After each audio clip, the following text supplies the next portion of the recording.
Luca Marco Groschel, professional precision driver and former multiple drift champion. And this is the story behind this video. Our latest family vacation took us through Cortina, where some of my childhood's favorite James Bond moments were shot. And the idea of breaking down some movie car chase scenes for you was instantly born.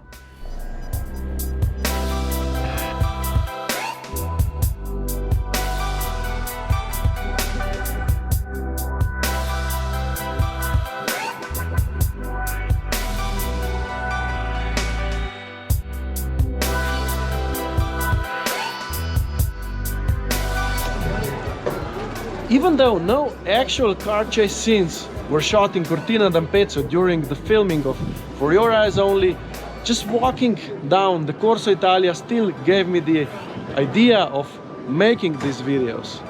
And what video would be better to start with than this one? For Your Eyes Only 2CV versus Peugeot 504 car chase. Hurry. A 2CV. Not exactly James Bond's classical car of choice, but with his Lotus exploding earlier on in the movie, Melina's Citroen was a handy alternative. I've read the producers wanted to return from the Star Wars-inspired laser shooting, astronaut flying, moonraker gadgetry back to the earlier style of the Bond movies. And the down-to-earth Citroen 2CV does perfectly embody that idea.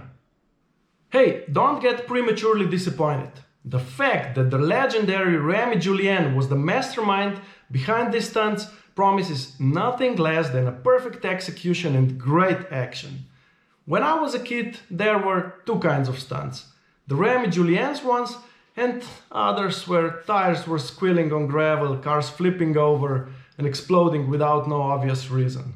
Guess which ones I liked to see more. I'm afraid we're being out-horsepowered. Yeah, Roger Moore, about that.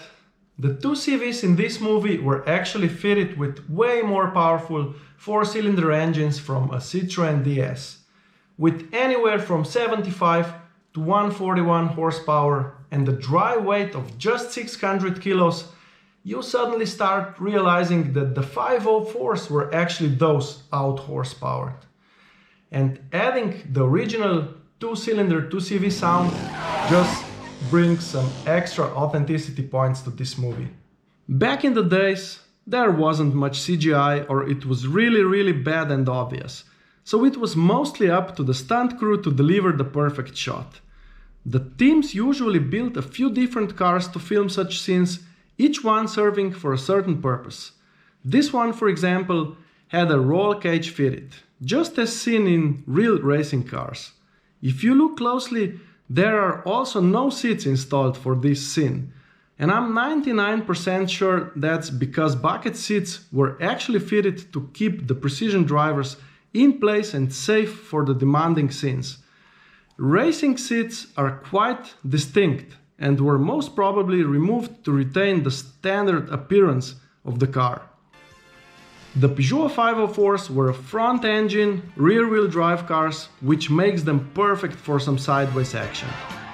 But nothing a 2CV couldn't compensate with a little handbrake pull. I really like the fact they're using low slip angles when sliding around corners, because in a real car chase, or actually anytime you want to come fast from point A to point B, you would never throw the car completely sideways. Instead of that, you would try to be as smooth with the controls as possible and gentle, and try to avoid excessive skid at all costs.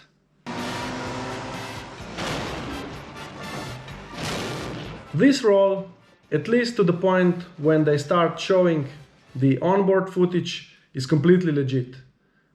Yeah, a fatal front suspension damage could be also seen here. That would be a game over in reality. But that's why people like movies more than reality.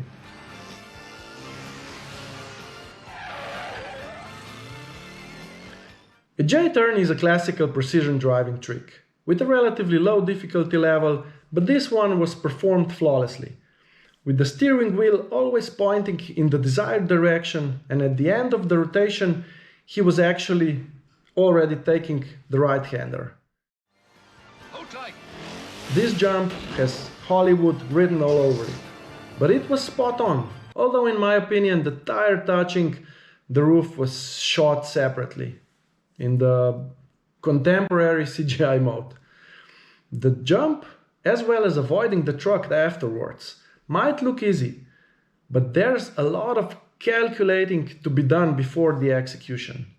Speed, inclination, height difference, and on and on and on. Everything has to be perfect before trying it.